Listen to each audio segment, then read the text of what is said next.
आधा हिस्सा जिसके बगैर सच पूरा नहीं होता, वो है अर्ध सत्य।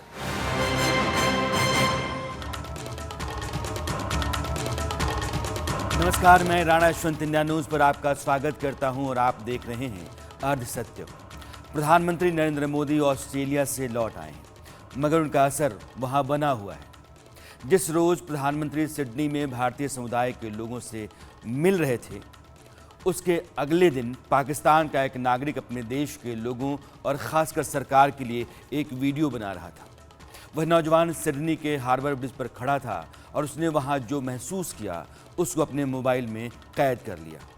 इसके बाद अपने देश पाकिस्तान के नाम सोशल मीडिया पर उस मैसेज के साथ उस वीडियो को उसने अपलोड कर दिया।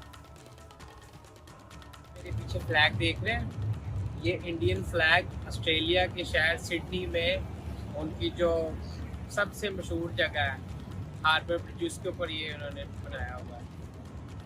और ये वो इंडिया का फ्लैग है जिसको हम अपने आप से कंपेयर करते हैं, ठीक है।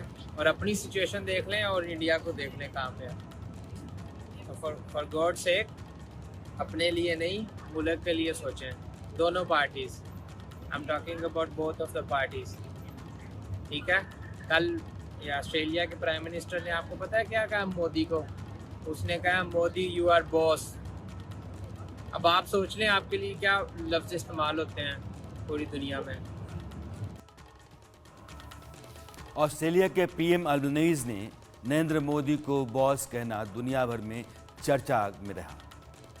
चर्चा में पापुआ न्यू गिनी के प्रधानमंत्री का पैर छूना भी रहा और दुनिया में एक मैसेज गया कि हिंदुस्तान ताकत और हैसियत में बहुत बड़ा मुल्क हो चुका है।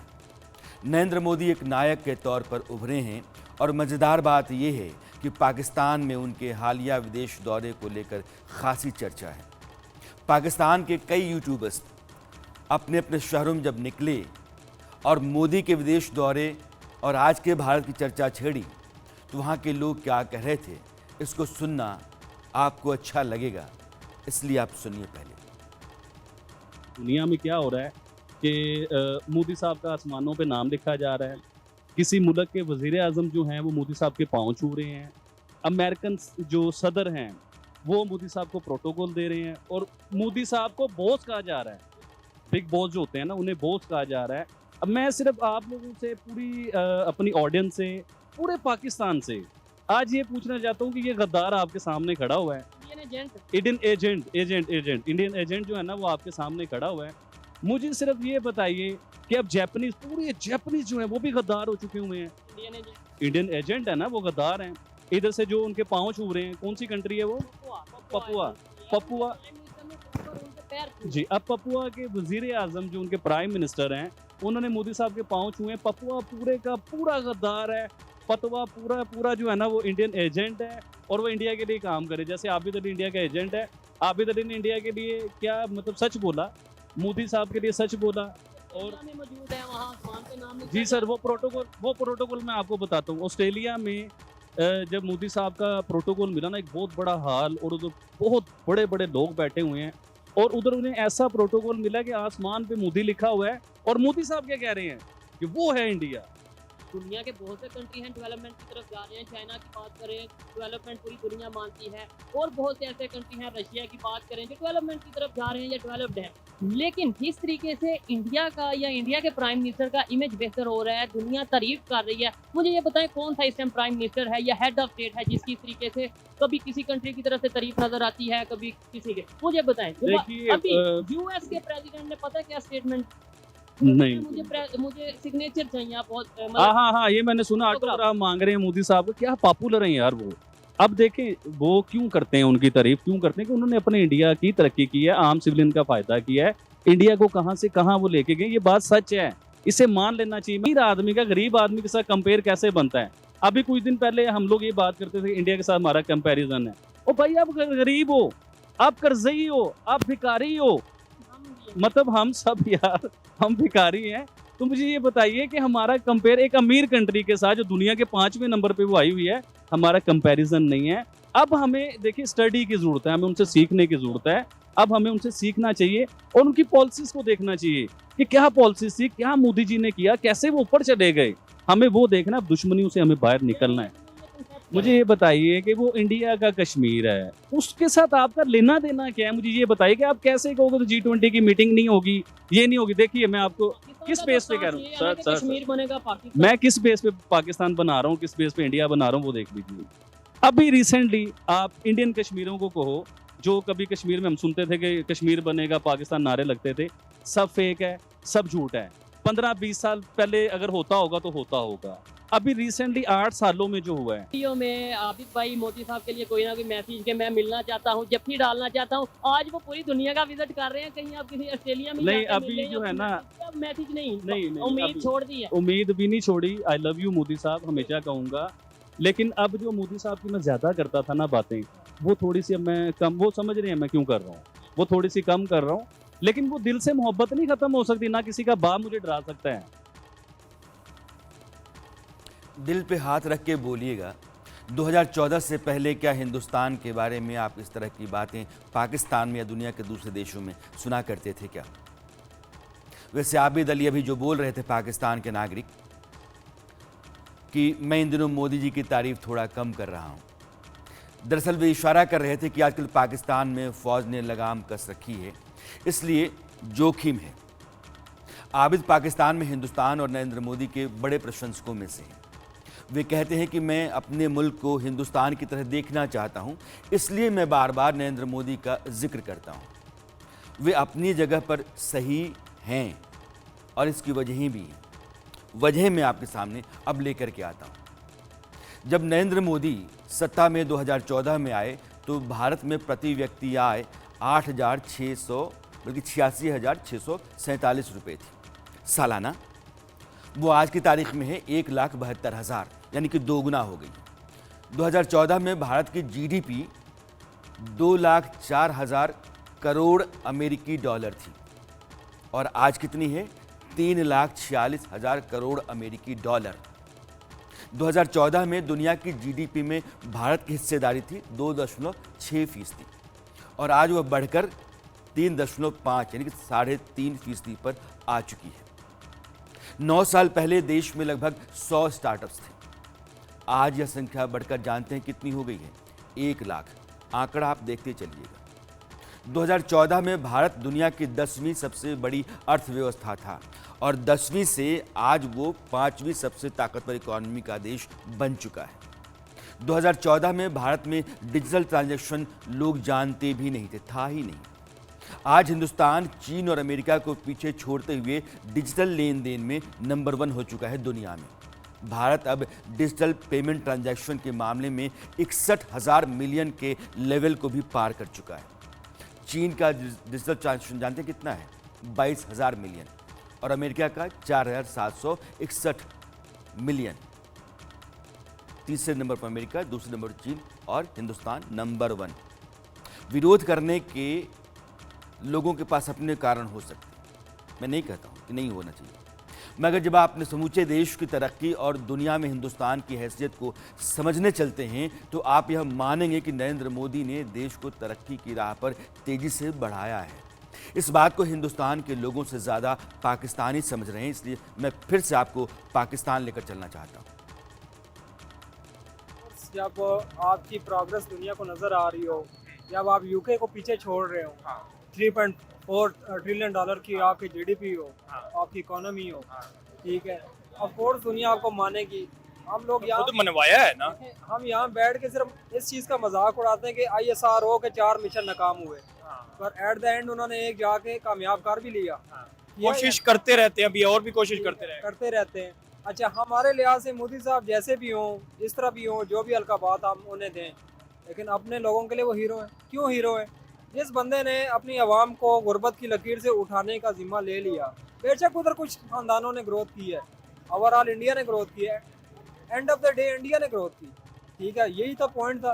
अब मुझे आप बताएं, क्या आप किसी सस्ते घोड़े पे, हल्के घोड़े पे पैसा लगाना पसंद करेंगे या ऐसा जो पहले से स्पीड में हो और जो ऐसे स्पीड में होगा उस पे लगाना पसंद करूंगा, और आज दौर ये है, अब इंडिया स्पीड में है तो उस पे दौर लग रहा है। ऑफ कोर्स फिर यही है इंटेलेक्चुअल जो आपका लेवल, अगर ये आपको कह रहा है और कहने पे मजबूर कर रहा है, तो वो तो भाई फिर वो कनाडा है, और उसका उसका प्राइम मिनिस्टर ये कह सकता है। ऑस्ट्रेलिया ऑस्ट्रेलिया का प्राइम मिनिस्टर कह सकता है, क्योंकि उसको नजर आ रहा है कि हमें ये एक रियलिटी भी है। कि हमें एशिया के अंदर अभी एक यही चीज़ मिल रही है जहाँ पे ऐसा कंट्री हमें चाहिए देखें जो दुनिया के निज़ाम के अंदर अपनी खारजा पॉलिसी को मनवा सकता है। अगर जयशंकर बैठ के ये कह सकता है कि अमेरिका को कि आप हमें डिक्टेट नहीं कर सकते हो कि हमें किसके साथ ताल्लुक़ रखना है किसके साथ नहीं, मीन कि वो लोग अपने मिशन के अंदर या अपनी पॉलिसी के अंदर बहुत आगे हैं, मतलब ऐसे लोग बैकअप नहीं कर सकते।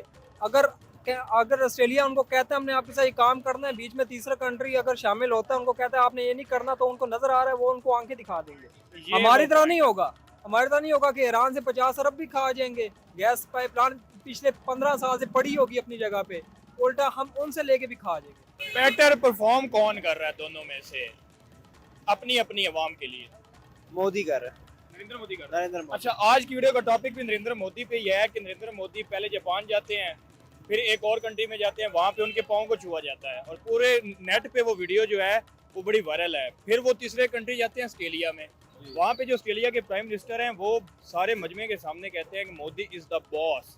पूरी दुनिया के सामने क्या कहेंगे कि कैसे अपने आप को स्ट्रॉन्ग कर लिया कि पूरी दुनिया आज उनकी पावर को मान रही है? देखें, पहली चीज़ मोदी ने जो है ना काफ़ी अपने क्या कहते हैं, चाहे काफ़ी लोगों ने वहाँ गालियाँ देते हैं और इधर भी देते हैं, बट एक चीज़ है कि उसने अपनी आवाम के लिए मतलब पूरे इंडिया के अंदर IT बूस्ट हुआ है। मतलब यहाँ पे जो है अभी भी जैज़ कैश और हम टेलीनॉर के इसी पैसा के ऊपर चल रहा है। वहाँ पे एक सोडे वाले के पास नारियल पानी बेचने वाले भी जो है वो क्या कहते हैं पेटीएम पे आ गया है, वहाँ पे पेपॉल आ गया है, वहाँ पे क्या कहते हैं एप्पल का ओरिजिनल स्टोर खुल गया है। यहाँ पे इस तरह की कोई चीज़ नहीं है, कोई आएगा भी क्यों? यहाँ पे एक दिन कोई और प्राइम मिनिस्टर है, अगले दिन कोई और, अनस्टेबिलिटी हद से ज्यादा हुई है। यही तो आज भी मैं किसी से पूछूंगा ना नरेंद्र मोदी कैसा, उसने कहना बड़ा बुरा इंसान है। वो देखें वो दुनिया में छाया पड़ा, दुनिया उसको दी बॉस कह रही है, हम इतने निकम्मे हैं कि हम खुद भी कुछ नहीं कर रहे हैं, दूसरों को भी तनकीद करते जा रहे हैं। ये बस हमारी आवाम का मसला है। हमारी आवाम क्रिटिक काफ़ी करती है इन चीज़ों को लेके, लेकिन मोदी ने अपनी कौम के लिए बहुत कुछ किया है।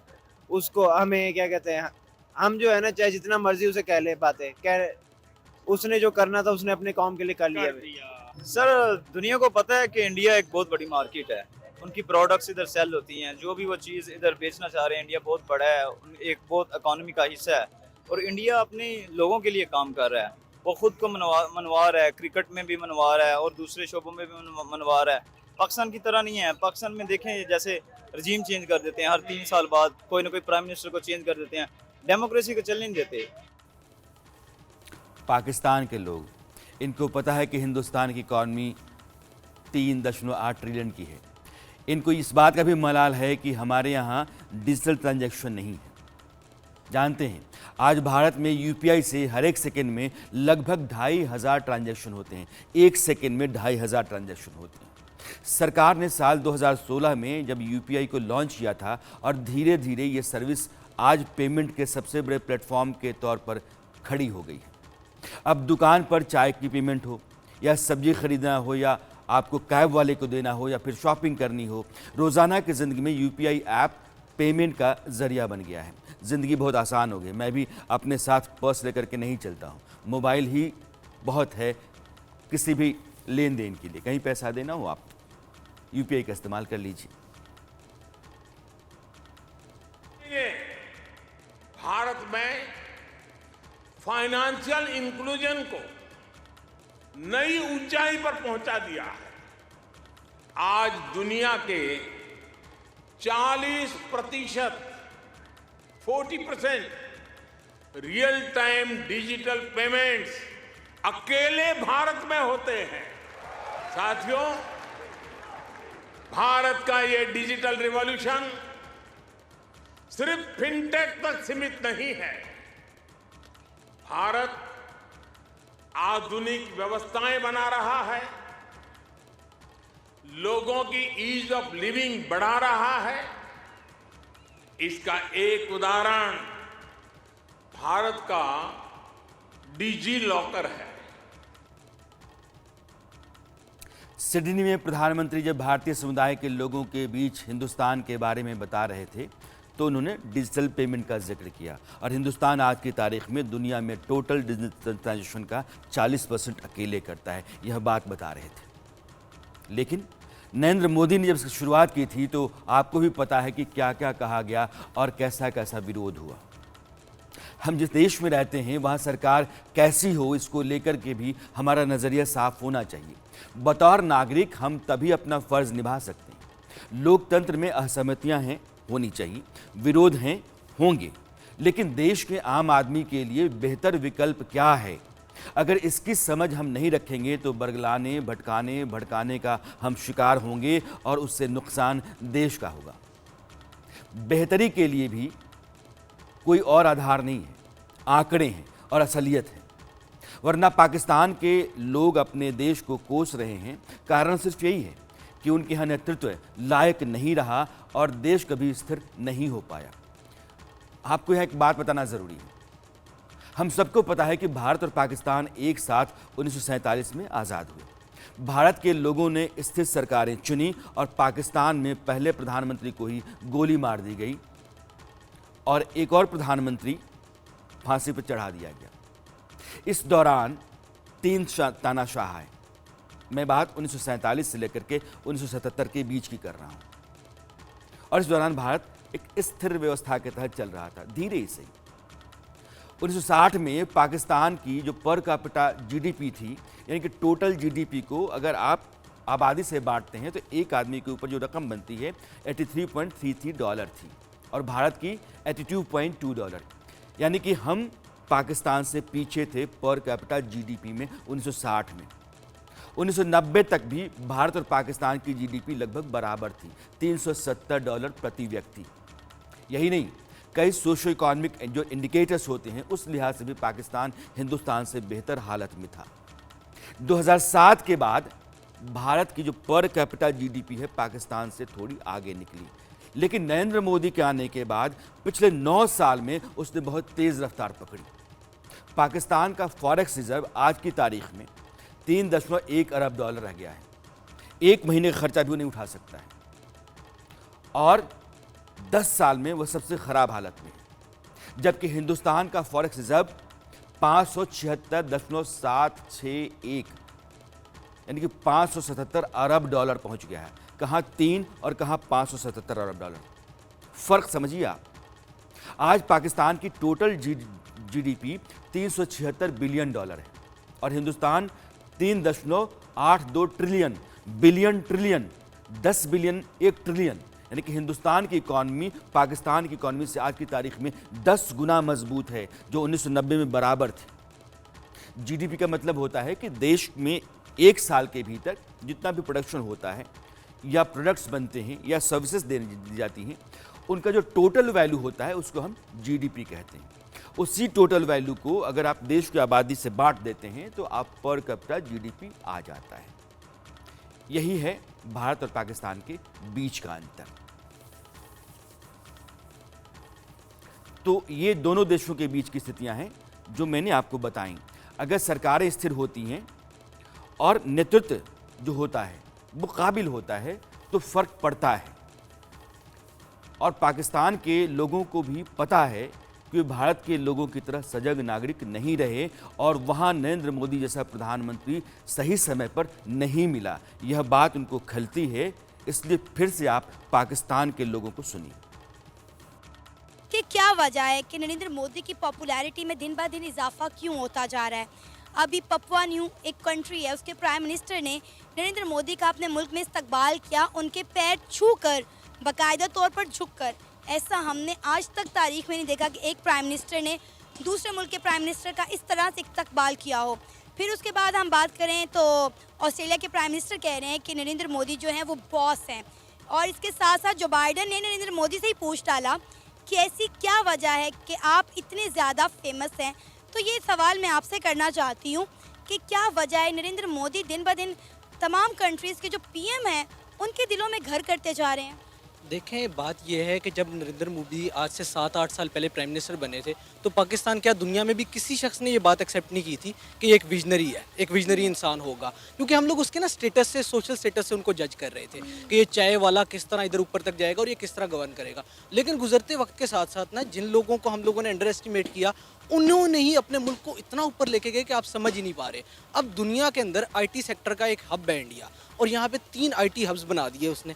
कलकत्ता के अंदर बनाया, चेन्नई के अंदर बनाया, और तीसरा भी एक जगह पे उन्होंने आईटी सेक्टर के अंदर बहुत ज़्यादा काम करवाया, और विजनरी बहुत बड़ा वो निकला। उसने कश्मीर के अंदर अपना एक जो बयानिया वो बड़ा बेहतर तरीके से चलाया। आपकी फॉरेन पॉलिसी के अंदर नरेंद्र मोदी के आने से पहले जो था वो बड़ा एक डाउन स्ट्रीम था उनकी तरफ से कि वो आप लोगों को इस कदर जो है आपके खिलाफ नहीं थे। लेकिन गुज़श्ता कुछ अरसे के अंदर 15 सालों के अंदर, और इसके अंदर नरेंद्र मोदी के पिछले 8 सालों के अंदर ख़ास तौर पे उन्होंने पूरी कोशिश की है कि दुनिया के अंदर आपको एक टेररिस्ट स्टेट डिक्लेयर करवाया जाए, और दुनिया अनफॉर्चुनेटली उन लोगों की बात सुनती है। देखिए, मोदी जो है ना, उनका एक स्टांस था बिफोर इलेक्शन लड़ने से पहले उन्होंने पाकिस्तान को ज़रूर एक्सप्लॉइट किया, और उधर इलेक्शन हमेशा से पाकिस्तान के नाम पे होता है, कश्मीर के नाम पे और हिंदुत्व के एक नज़रिए के नाम पे। लेकिन जब भी इलेक्शन हो जाता है ना, तो उसके 6 महीने बाद, 3-4 महीने बाद आप देखते हैं कि इंडिया आपको देखता भी नहीं है, आपकी तरफ बात भी नहीं करना चाहता, वो अपने ऊपर ही फोकस करता है और बहुत आगे जा रहा है। अनफॉर्चुनेटली उधर इलेक्शन अभी तक इसी तरह हो रहे हैं, लेकिन आने वाले वक्तों में ये भी नहीं होगा। तो मोदी साहब का इसी वजह से नेगेटिव इम्पैक्ट है यहाँ पे, हत्ता कि वो एक बड़ा विजनरी लीडर पाए गए हैं, जिसकी मुझे और ज़ाती तौर पर पाकिस्तान में किसी को भी मेरे ख्याल में उम्मीद नहीं थी। अच्छा, क्या कहेंगे नरेंद्र मोदी की सरकार आने के बाद इंडिया ने कितनी तरक्की की है? इंडिया के अंदर नरेंद्र मोदी की सरकार आने के बाद बहुत ज़्यादा तरक्की हुई है। दुनिया जो है वो इस तरह लग रही है कि कश्मीर को पीछे ही करती जा रही है, क्योंकि इंडिया जो है वो इकोनॉमिकली स्ट्रॉन्ग है। जो इकोनॉमिकली स्ट्रॉन्ग होता है, दुनिया उसकी ही पॉलिसी को सुनती है, और दुनिया उन्हीं को सपोर्ट कर रही है, उन्हीं के साथ। अब आपने देखा होगा कि जिस तरह इंडिया के प्राइम मिनिस्टर नरेंद्र मोदी की पूरी दुनिया में रिस्पेक्ट की जाती है, हमारे प्राइम मिनिस्टर्स को इस तरह से रिस्पेक्ट कभी नहीं दी गई। देखें, जब आप इकोनॉमिकली स्ट्रॉन्ग होते हैं तो आपको दुनिया रिस्पेक्ट देती है। जब आपने हर जगह पे पैसे देने हो तो आपको रिस्पेक्ट नहीं मिलती। आपने हर मुल्क, आप तो कहीं पे जाते हैं तो उनको शक पड़ जाता है कि यार ये तो IMF के लिए आए हैं, इन लोगों ने IMF को दिखाने हैं, इतने पैसे लिए हैं हम लोगों ने, तो वो आपकी तरफ क्यों आपको रिस्पेक्ट दें? खासतौर पे आपने जिस तरह के प्राइम मिनिस्टर यहाँ पे आपने लगा रखे हैं। जी, सबसे पहली बात तो ये है कि उनकी इकानमी बहुत ज़्यादा स्ट्रॉन्ग है, और इसकी वजह से हर मुल्क का यानी कि इंटरेस्ट है इंडिया के साथ, और दैट्स मेन रीज़न यही है। इसके अलावा आपको कोई रीज़न नज़र नहीं आती? उनकी फॉरेन पॉलिसी भी टाइट है काफ़ी, वो इक्वलिटी के बेस पे चलते हैं, पाकिस्तान की तरह नहीं चलते बिल्कुल, तो यही मेन रीज़न। अच्छा, नरेंद्र मोदी जो हैं, जितनी उनकी पॉपुलैरिटी हो चुकी है, क्या आपको लगता है कि वो ये डिज़र्व करते हैं? जी बिल्कुल, वो काफ़ी अरसे से यानी कि एक तो उनका अपना नज़रिया है, उसको वो उभारते हैं, उनकी इंडिया में काफ़ी पॉपुलैरिटी है, इसी वजह से उनकी बाहर भी इज़्ज़त है, और इंडियन कम्युनिटी भी एक बहुत ज़्यादा बड़ी है, और फॉरेन पॉलिसी, इकॉनमी, जब ये सारी चीज़ें आप इकट्ठी करते हैं ना, तो इस तरह का बिहेवियर, इस तरह का प्रोटोकॉल आपको बाहर के मुल्कों में, अपने मुल्क में, और आपको इवन हर जगह आपको मिलेगा। मैं पाकिस्तान के लोगों की तरफ बार बार इसलिए लेकर जा रहा हूं कि पाकिस्तान में भारत के बारे में राय अच्छी नहीं होती है। नरेंद्र मोदी को लेकर के भी राय अच्छी नहीं रही थी, लेकिन अब देखिए कि काम करने के दौरान और हिंदुस्तान की तरक्की के चलते पाकिस्तान के लोगों के भीतर यह बात बैठ गई है कि हिंदुस्तान बहुत तेज़ी से आगे जा रहा है, और नरेंद्र मोदी की लीडरशिप जो है काबिल और कामयाब नेतृत्व है। IMF को देखिए, IMF इस साल फिर से भारतीय अर्थव्यवस्था को दुनिया भर में सबसे अधिक तेजी से बढ़ने वाली अर्थव्यवस्था मान रहा है। जानकारों की राय बताऊं मैं आपको तो 2030 तक भारत जर्मनी और जापान से आगे निकलते हुए दुनिया की तीसरी सबसे ताकतवर इकॉनमी बन जाएगा। जब भी सरकार स्थिर होगी और नेतृत्व विजनरी होगा तो विकास और बेहतरी तय हैं। अगर ऑस्ट्रेलिया के प्रधानमंत्री मोदी को बॉस कहते हैं तो ऐसा नहीं है कि वे अपने मेहमान को बेवजह खुश करना चाहते हैं, बल्कि उनको पता है कि पिछले 9 साल में हिंदुस्तान स्पेस से लेकर के IT सेक्टर में और बुनियादी ढांचे के विकास से लेकर के लोगों की ज़िंदगी में बदलाव तक जिस लिहाज से रफ्तार में रहा है, वह लीडर बन चुका है। उसकी तरफ लोग देखते हैं और उसकी मिसालें देते हैं। IMF ने भारत की जैसी तारीफ की, उसको देखते हुए ये सारी बातें दुरुस्त लगती हैं। Growth rate for India, which is 6.8 in 2022. Let's not forget, this is one of the bright spots in the global economy right now, such a high growth rate. And it is moderating down to 5.9 with a minus 0.2 revision compared to January. What's happening here is also a set of historical revisions. We realized that 2020, 2021 has been actually a lot better than we thought. And so actually there's less room for catching up. And that pent-up demand, which from consumption that was informing our previous forecast, is therefore going to be less because they've already had more catching up before. So that's why there's the downward revision this year. Then we go up to 6.3 next year. Again, a very strong economy, which is necessary. America के एक बहुत जाने माने अरबपति हैं रे डालियो, और उन्होंने कुछ ही महीने पहले वर्ल्ड गवर्नमेंट समिट 2023 में कहा कि भारत की जो उसका विकास है पूरी दुनिया में सबसे तेज़ है। उन्होंने कहा कि भारत में दुनिया के बाकी देशों के मुकाबले सबसे बड़ा परिवर्तन आपको देखने को मिलेगा। डेलियो ने इस बात पर जोर दिया कि भारत आने वाले साल में सबसे ज़्यादा तरक्की करेगा। पिछले 10 साल की जो स्टडी है और जो हम देख रहे हैं उसके आधार पर यह कह सकते हैं कि भारत में सबसे बड़ी और सबसे तेज़ विकास दर होगी। अभी प्रधानमंत्री नरेंद्र मोदी जिस ऑस्ट्रेलिया से लौट करके आए हैं, वहाँ के उद्योगपति और बिजनेस के जानकार भारत को एक बड़ी आर्थिक तौर पर देख रहे हैं। Acknowledged together that the fossil fuel sector has only limited time to run. That is something the Prime Minister is clearly a global champion on. Prime Minister, of course, is a very impressive person who understands business. Prime Minister talked about his dreams for India and his ethic, which was a really powerful. It was very interesting. It was actually exciting. In the last less than 5 years under Modi, your economy's grown to the 3.5 trillion. In the next 25 years to grow to 32 trillion. You just need to look at the investment that has flowed to India from, I think it's about 60 different countries. And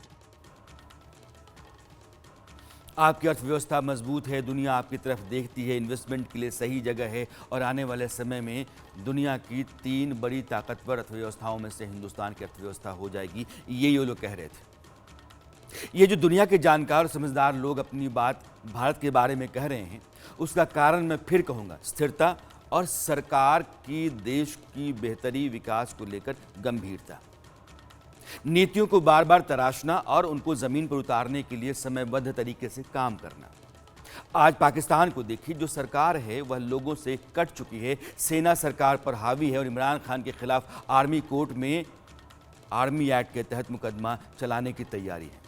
कुल मिलाकर के आप यह भी मान सकते हैं कि इमरान खान पाकिस्तान में अगले जुल्फिकार भुट्टो हो सकते हैं, यानी कि आर्मी कोर्ट में देश में दंगा भड़काने और सैन्य ठिकानों पर हमला करने के आरोप में उनको फांसी पर चढ़ाया जा सकता है।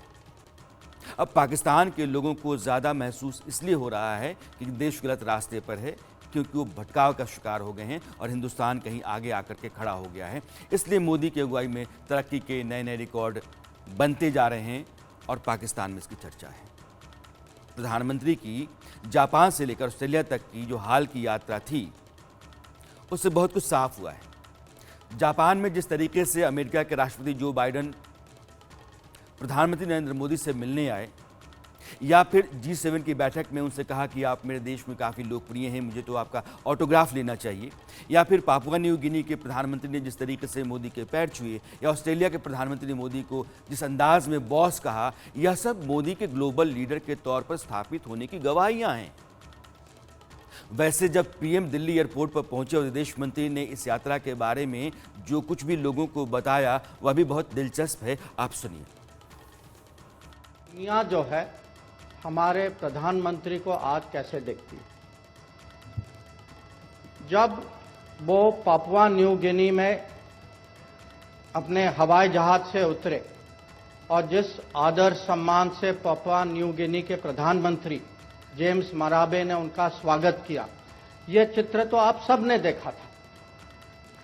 पर मैं आपको ये भी बताना चाहता हूं कि उसके पहले पापुआ न्यू गिनी के प्रधानमंत्री हमारे राजदूत से बात कर रहे थे और उन्होंने उनसे पूछा कि मैं भारत के प्रधानमंत्री को खाली प्रधानमंत्री नहीं मानता, मेरे लिए वो एक और अतिथि नहीं है, मेरे लिए वो गुरु है, विश्व गुरु।